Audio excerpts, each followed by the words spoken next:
এক সময়ের এক ঘটনা। শ্যামপুর গ্রামের সকালটা যেন সবসময়ই একটু মিষ্টি। সবুজ মাঠ, হালকা কুয়াশা, আর খালি পায়ে হাঁটতে হাঁটতে ছোট রাফি আর তার বোন ময়না মাঠের দিকে যাচ্ছে।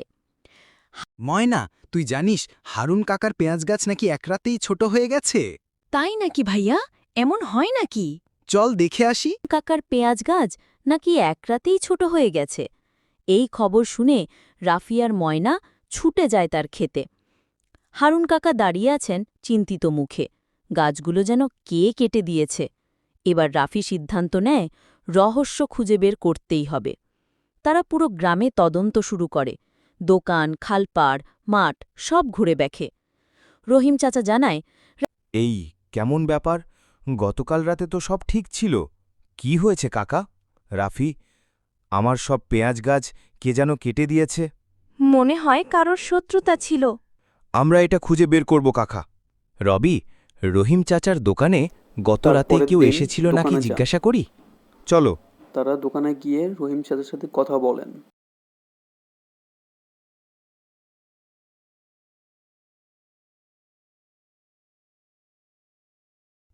চাচা, গত রাতে আপনি দোকানে ছিলেন? কেউ কি এসেছিল? হ্যাঁ রে, একজন লোক এসেছিল।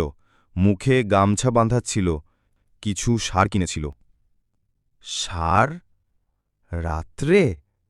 চাচা, লোকটা কার মতো দেখতে ছিল? ভালো করে দেখিনি, তবে সে অনেক লম্বা ছিল আর পেছনে গরুর গাড়ি দাঁড়ানো ছিল। ময়না, মনে হয় রহস্যটা শামসুদের গায়েই লুকানো। চর তবে তার বাড়িতে গিয়ে দেখি। রাফি মনে করে গ্রামে শুধু একটাই গরুর গাড়ি আছে, গ্রাম প্রধানের ছেলে শামসুদের। রাফি আর ময়না গিয়ে জিজ্ঞাসা করে শামসুদের।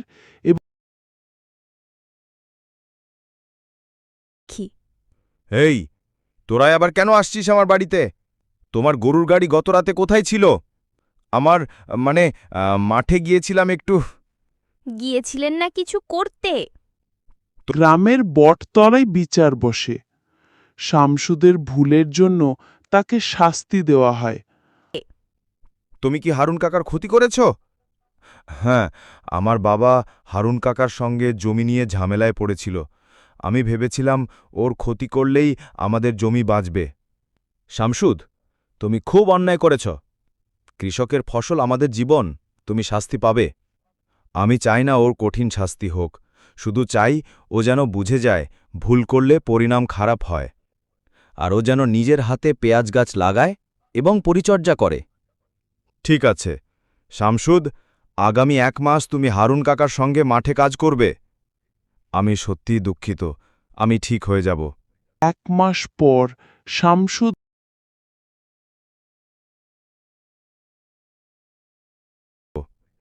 তুই এখন অনেক বদলে গেছিস বাবা। আমি বুঝেছি কাকা, ফসল নষ্ট করে কারও ভালো হয় না, বরং মিলেমিশে কাজ করলেই সবাই খুশি থাকে। ঠিক বলেছ, শ্যামপুর গ্রামের নাম যেন সবার মুখে থাকে, এইটাই চাই। আর কেউ যেন আবার পেঁয়াজের শত্রু না হয়। সবাই মিলে হাসে আর গ্রামের সুখ শান্তি ফিরে আসে।